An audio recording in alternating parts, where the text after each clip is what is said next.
1400 साल पहले जो कुरान नाजिल हुआ था वो सभी धर्मों के लिए एक परफेक्ट धर्म है, ये आपका दावा है। तो वो हम्म। परफेक्ट धर्म कैसे है, ये थोड़ा सा मुझे समझा दीजिए। ये कुरान की इतने सारे सफात, इतनी सारी आयतें हैं, 6000 से ज्यादा आयतें, फला आयत फला जगह आयत से कॉन्ट्रेडिक्ट कर रही, ना तो कॉन्ट्रेडिक्शन है, फुल प्रिसीजन है, कंसिस्टेंसी है, एक्यूरेसी है, न प्रोज है और न ही पोइट्री है। और ये सब के बावजूद वो कलाम जब मोहम्मद सल्लल्लाहु अलैहि वसल्लम की जबानी निकला, अदा हुआ, तो आप सल्लल्लाहु अलैहि वसल्लम ने कोई प्रेपरेशन का टाइम नहीं मांगा। यानी वो कलाम आप सल्लल्लाहु अलैहि वसल्लम से, जिसको हम उर्दू में बोलते हैं या अरबी में बोलते हैं फिलबदी, यानी इमीडिएट निकला। मुफ्ती साहब, मान लो आपकी बात मैंने मान ली कि डिस्टोर्शन पॉसिबल नहीं है, हम्म। लेकिन ये तो हो सकता है ना कि जब मोहम्मद साहब के ऊपर जिब्राइल देवता ने कुरान नाजिल करी तो उनकी तरफ से कोई डिस्टोर्शन क्रिएट कर दिया गया हो। तो ऐसा मेरा मुफ्ती साहब से क्वेश्चन था।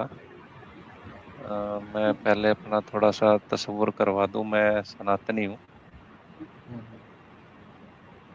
हेलो। जी जी बोले आगे। तो मैं मुफ्ती साहब से ये पूछना चाह रहा था कि जो कुरान है, जो कुरान शरीफ है जो 1400 साल पहले मोहम्मद साहब द्वारा लिखी गई थी, तो लिखी गई थी। मतलब नाजिल हुई थी ना हाँ, मोहम्मद माफ साहब के कीजिएगा, तो ऊपर। आप अपना तसव्वुर करवा रहे थे जी। थोड़ा तसव्वुर मैं करवाएं जी। जी। मैं सनातनी हूँ। जी।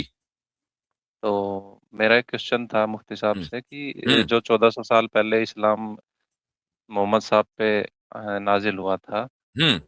तो उसमें एक आयत है सूरह अल अनबिया की 21-104। अच्छा, ठीक। तो इस्लाम जो उसमें मोहम्मद साहब पर नाजिल हुआ सल्लल्लाहु अलैहि वसल्लम, उस इस्लाम में एक आयत है 21:4। जी, अच्छा सूरह जी। अल अनबिया की। अच्छा, तो सूरह अंबिया उसमें कौन से इस्लाम में है भाई ये? एक कुरान मिनट। कुरान शरीफ में हाँ, कुरान शरीफ में कहिए। अच्छा, सूरा है 21 और सूरह अल आयत है अनबिया 21-104। 4। कुल रब क़ाल रब्बी यअलमुल क़ौल फ़िस समाई वल अर्दि व हुवस समीउल अलीम। जी। तो मुफ्ती साहब इसका तर्जुमा क्या होगा, आप थोड़ा बताएंगे? आपने क्या पढ़ा है? इसका तर्जुमा मैंने ये पढ़ा है कि हम्म। जिस दिन हम आसमान लपेट देंगे, जैसे तहरीर के कागज का तुमार लपेटा जाता है, नहीं, जैसे ये तो मैंने ये वाली पहली आयत बार। नहीं है, आपने गलत रेफरेंस दिया है। वो आयत नहीं, दूसरी है, यौम नतविस समा कतय्यि सिजिल लिल कुतुब। 21-104। ये आयत का नंबर आपने गलत बताया है। अच्छा, तो हम्म। ये वाली जो आयत है, जैसे तहसीर के कागज का तुमार लपेटा जाता है, इसका क्या तर्जुमा है एक्चुअल में? एक मिनट रुक जाइए जरा, पहले मैं उस आयत को तो निकाल लूं आपके लिए, ताकि आपको मैं रेफरेंस बता दूं सही। फाइंड आया 112। अच्छा जी, ये है आयत नंबर 104 है भाई, वो 4 नहीं है। 104 ही बोल रहा हूँ। जी, हमें समझा 4। सूरत नंबर 21 और आयत नंबर हाँ 104। हाँ जी, हाँ जी।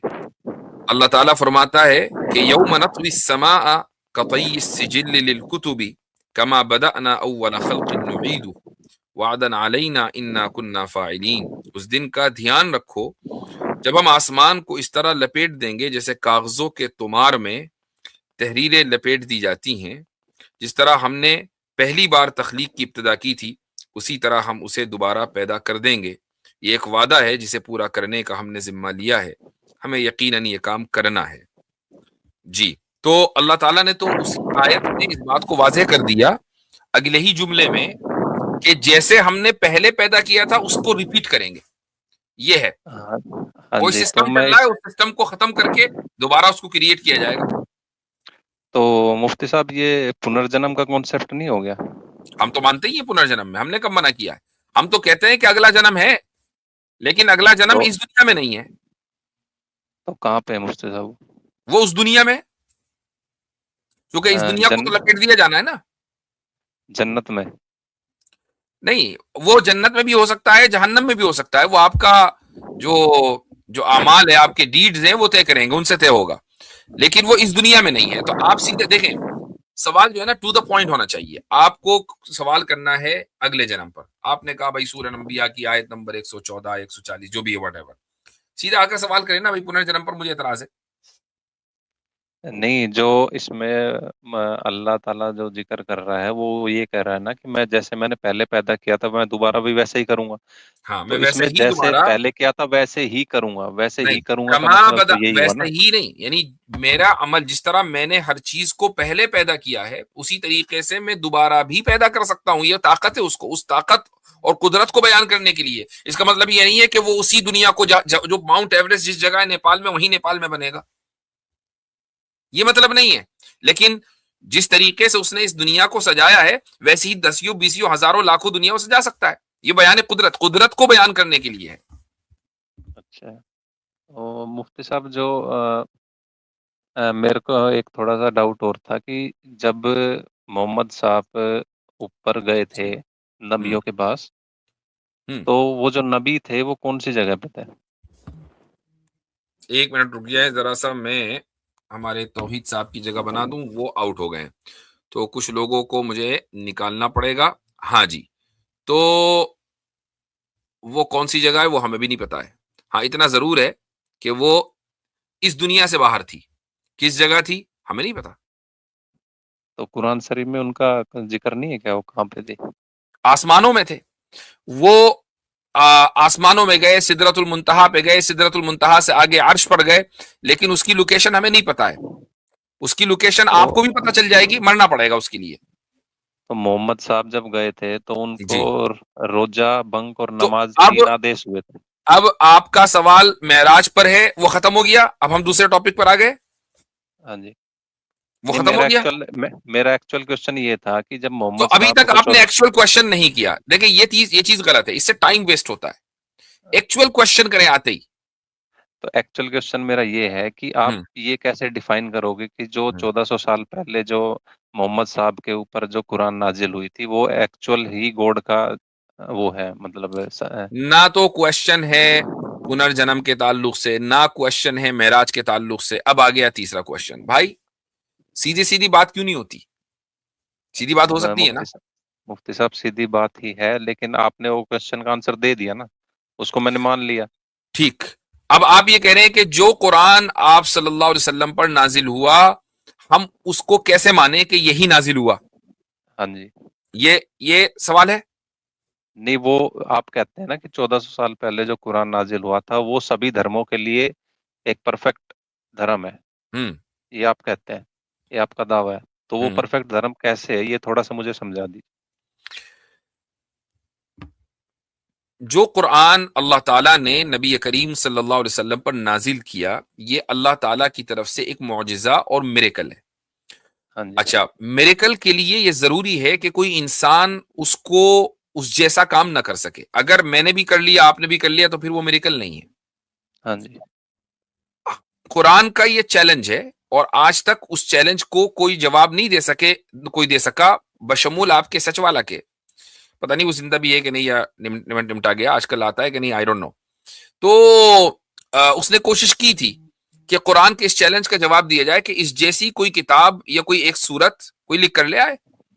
आज तक तो इंसानियत इसका जवाब नहीं दे सकी। आप कोशिश कर लें या कोशिश करवा लें किसी से। तो अगर मान नहीं, लीजिए किसी किताब की या उससे बेहतर किताब या उससे बेहतर सूरत या उससे बेहतर चैप्टर लिखा जा सकता है, तो इसका मतलब यह है कि वो इंसानी काम है। लेकिन अगर उस जैसा और उससे बेहतर नहीं लिखा जा सकता, तो फिर वो इंसानी काम नहीं है। वो तो आपके अकॉर्डिंग बेहतर हुई ना मुफ्ती साहब, हमारे अकॉर्डिंग तो हमारी जो सनातन की किताब है वो बेहतर है बेहतर ना। से मुराद क्या है? बेहतर से मुराद यह है कि जिस परफेक्शन, प्रिसीजन और एलोक्वेंस के साथ एक बात विद एक्यूरेसी और कंसिस्टेंसी, ये सारी सिफात मैंने बयान कर दी हैं, बयान की जा रही है, उस तरीके से किसी भी दूसरे धर्म में कोई किताब ऐसी नहीं है जो इस प्रिसीजन, परफेक्शन, एक्यूरेसी और एलोक्वेंस के साथ बयान कर सके। ऐसा तो नहीं है मुफ्ती साहब, हमारे जो वेद है वो अच्छा, सारी चीज बयां करते हैं। मैं आपसे पूछता हूं, आपके स्क्रिप्चर्स में किस किताब को आप ये समझते हैं कि वो भगवान ने नाजिल की है? हमारे जो वेद है, चारों वेद है, चारों वेद। ऋग्वेद, सामवेद, चारों वेद अथर्ववेद। में चारों वेद में प्रोज है कि पोइट्री है? अ, उसमें श्लोक है। नहीं, वो तो हमें भी पता है, वो ऐसे ही है जैसे कि कुरान में आयतें हैं, हाँ लेकिन जी। वो उसको आप प्रोज की कैटेगरी में डालेंगे कि पोएट्री की? मतलब मैं क्वेश्चन समझा नहीं आपका। बिल्कुल वाज़ेह क्वेश्चन है कि जो उसमें लिखा है वेदों में, जो स्टाइल है, हाँ जी। प्रेजेंटेशन का जो स्टाइल है, वो पोएट्री स्टाइल है कि प्रोज स्टाइल है? उम, वो श्लोक के तौर पे दिए गए हैं, जो संस्कृत में श्लोक दिए गए हैं, तो उनको आप पोएट्री कह सकते हो या प्रोज प्रोज़ कह समझते हैं किसे सकते कहते हो। हैं? नहीं, प्रोज़ का मुझे थोड़ा बताएँ। मतलब जैसे आपने कोई किताब पढ़ी, अब वो हाँ जी। किताब चाहे वो फिक्शनल है, नॉन फिक्शनल कोई नॉवेल है, तो उसमें जुमले या कोई सेंटेंस, एक के बाद दूसरा सेंटेंस आता है, तीसरा सेंटेंस आता है, बात चलती रहती है, राइट? ऐसा नहीं होता कि हर सेंटेंस राइम करता हो एंड में। हुँ, हुँ। पोएट्री में हर बात राइम करती है। हुँ, हुँ। समझ में आया? तो हाँ, हाँ। आप जब वेदों को पढ़ते हैं, तो उसमें उसको आप क्या पाते हैं कि क्या पोएट्री या प्रोज? मुझे तो प्रोज़ लगता है। प्रोज लगता है, ठीक है। क्या आप ऐसी कोई किताब मुझे सजेस्ट कर सकते हैं जो ना प्रोज हो ना पोएट्री हो? हुँ, कर सकता हूँ, कौन सी है?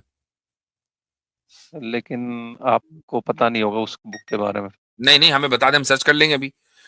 किताब होनी चाहिए ना प्रोज हो ना पोएट्री हो। ये आपने हिंदू धर्म में एक ग्रंथ है, संत गरीबदास ग्रंथ। अच्छा। हम्म। उसको आप जब भी पढ़ोगे, तो हम्म। उसमें दोनों चीज़ आपको मिलेगी। नहीं, मैंने ये नहीं कहा कि दोनों चीज मिले, उसमें कुछ ना हो, ना प्रोज हो ना पोएट्री हो। ये नहीं है कि आप कहेंगे कि दोनों हो, इस तरह तो बहुत सारी किताबें हैं। नहीं तो दोनों ना होने से आपका मुराद क्या है? बिल्कुल वही है जो मैं कह रहा हूं कि ना प्रोज हो ना पोएट्री हो। नहीं, ऐसी तो कोई मेरे नज़र में तो है नहीं। आपकी नजर में है ना? नहीं है ना? चूंकि नहीं। दुनिया ही की नजर में नहीं हो, तो आपकी नजर में कहां से आएगी? हाँ जी। तो लेकिन उससे क्या आप कुरान साबित वो करना चाहते किताब हैं? है जो ना पोएट्री है ना प्रोज है। कैसे? इसलिए कि पोएट्री के लिए एक खास पैटर्न है जिसको हम वजन बोलते हैं। आप किसी भी जबान में जब पोएट्री करते हैं, वो आप उर्दू में करें, फारसी में करें, अरबी में करें, हत्ता कि हिंदी में करें, उसके एक पैटर्न्स होते हैं। उस पैटर्न को आपको फॉलो करना पड़ता है, तभी वो सॉन्ग राइम करेगा। आप अगर किसी सॉन्ग को सुनेंगे तो पहला जो उसका कपलेट है और दूसरा कपलेट दोनों बराबर होते हैं, राइम करने के लिए ये जरूरी है, ठीक है? वरना फिर वो पोएट्री नहीं है। प्रोज में दो सेंटेंस बराबर नहीं होते, एक सेंटेंस छोटा हो सकता है, एक बड़ा हो सकता है, ठीक है? और जरूरी नहीं है कि दोनों राइम करें, फिर वो प्रोज है। कुरान वो किताब है जो किसी पैटर्न को फॉलो नहीं करती है, और इसके बावजूद कुरान की आयतें राइम करती हैं बगैर पैटर्न को फॉलो किए हुए। तो आप उसको प्रोज इसलिए नहीं कह सकते हैं चूंकि वो राइम कर रही है, और पोएट्री इसलिए नहीं कह सकते चूंकि वो किसी वजन को और किसी पैटर्न को फॉलो नहीं करते। और इस सब के बावजूद वो इतनी प्रिसाइज और एक्यूरेट और कंसिस्टेंट है कि आप उसको कहीं ये नहीं कह सकते कि यहां कॉन्ट्रडिक्शन हो रहा है। ये कुरान की इतने सारे सफात, इतनी सारी आयतें हैं, 6000 से ज्यादा आयतें, फला आयत फला जगह आयत से कॉन्ट्रडिक्ट कर रही है।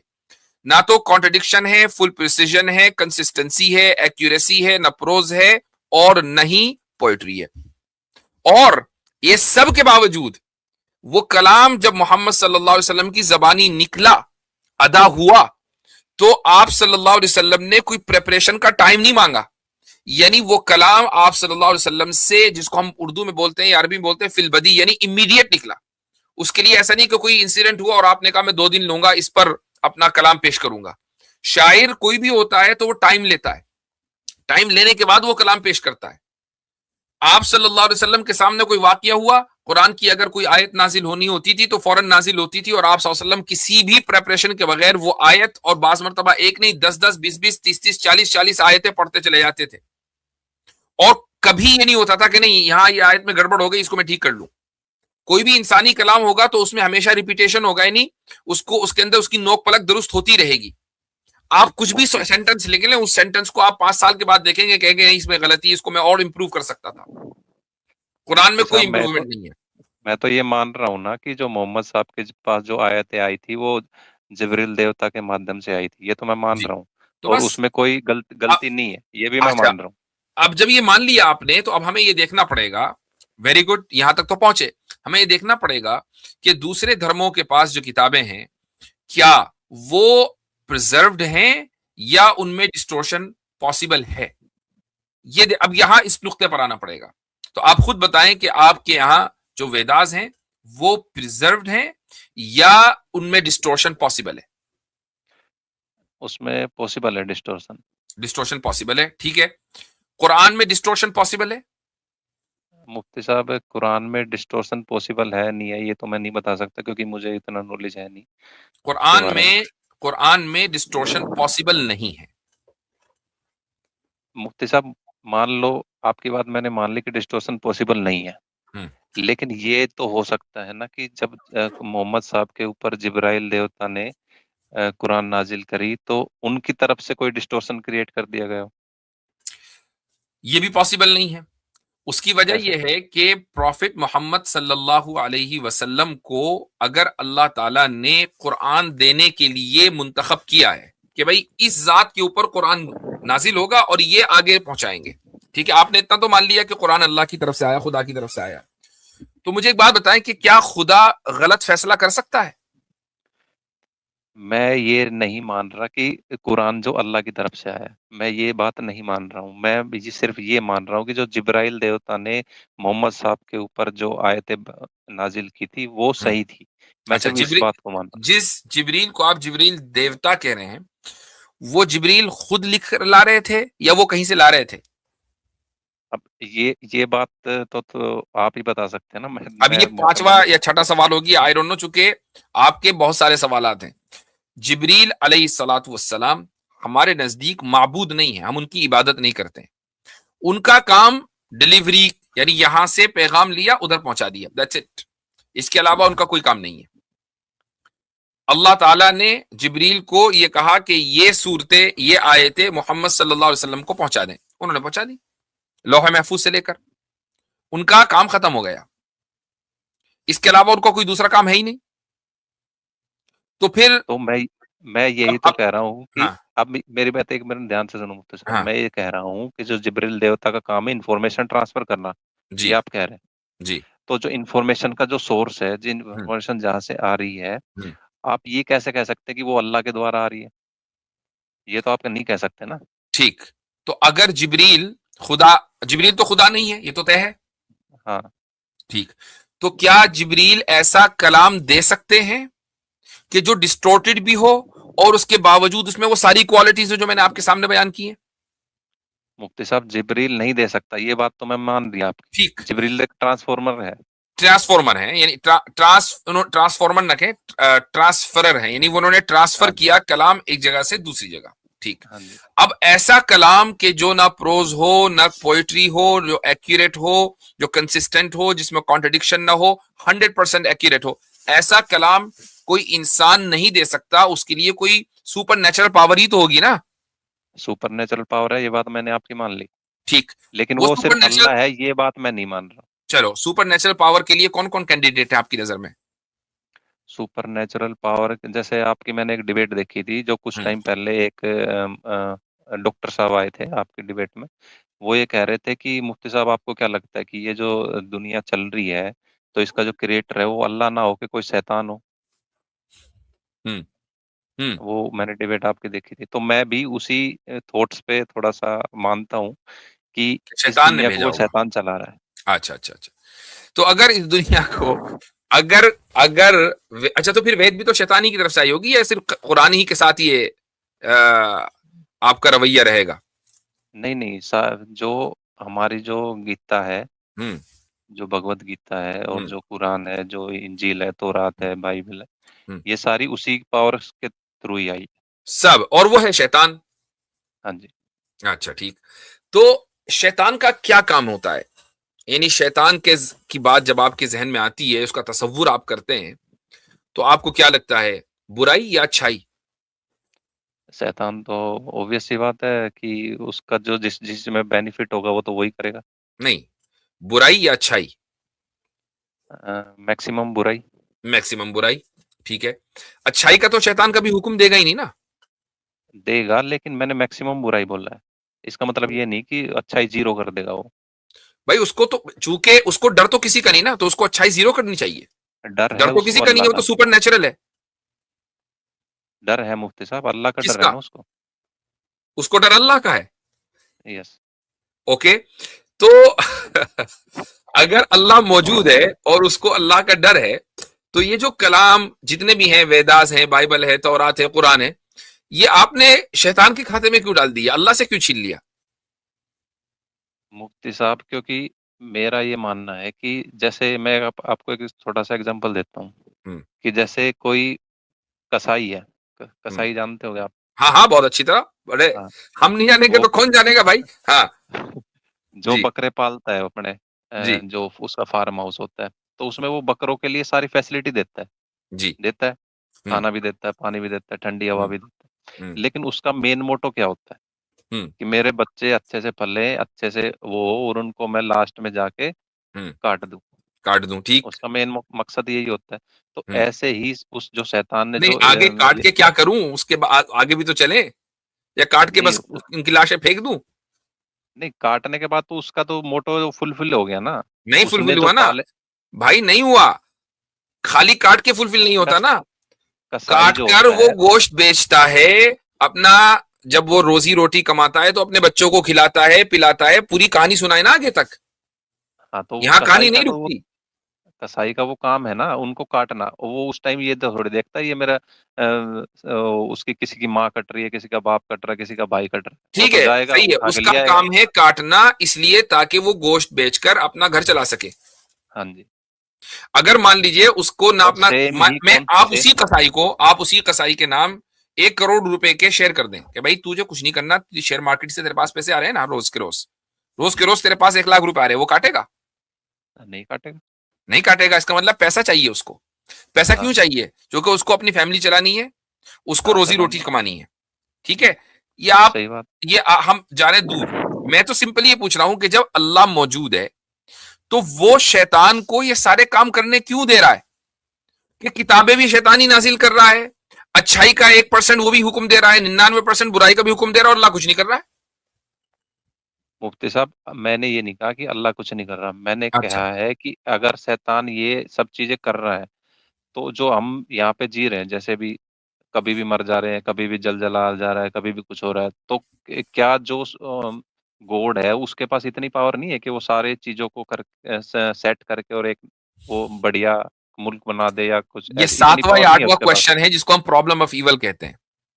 आप एक जगह नहीं, रुके ही नहीं है पूरे इसमें। अब आप प्रॉब्लम क्वेश्चन ऑफ इवल वही में है, आ गए। क्वेश्चन अब वही देखो, है मुफ्ती साहब ने। शुरुआत कहां से हुई?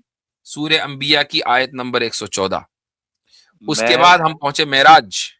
उसके बाद हम पहुंचे कुरान परफेक्ट है या नहीं।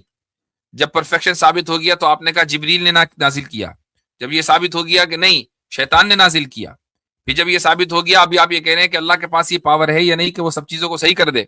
तो अब आप ये कह रहे हैं कि असल क्वेश्चन ये है। भाई असल क्वेश्चन अभी तक के आया नहीं है, कैसे बात मुफ्ती करूं साहब, आपसे? सारी जो जितने भी क्वेश्चन है ना, इन सब का आप अगर समराइज करोगे तो मेरा नहीं सिर्फ नहीं, क्वेश्चन ये यही समझ है नहीं निकलती है, ये समझ कि ही निकलती नहीं है। निकल जाएगी, क्योंकि मेरा क्वेश्चन सिर्फ यही है कि जो इस सृष्टि को चला रहा है वो एक शैतान है, बस। अच्छा, और ठीक है। शैतान के नीचे ही आप सारे एग्जाम्पल, आप ये जितने भी मैंने बातें करी है कि पुनर्जन्म होता है नहीं होता, ये उसी के तो अकॉर्डिंग आता है। इस कायनात को चलाने वाला आपके नजदीक अलियास बिल्लाह शैतान है, क्योंकि इस कायनात में बुराइयां और परेशानियां हैं। ये हाँ आपका जी, सवाल हुआ? हाँ जी, हाँ जी। इसके अलावा कोई और सवाल तो नहीं? नहीं, यही है मेन। ठीक। भाई तौहीद साहब, अगले हफ्ते जब अभी भाई आए तो सबसे पहले इनको लेना, यहीं से शुरुआत करेंगे। ठीक है। ठीक है। चलें जी।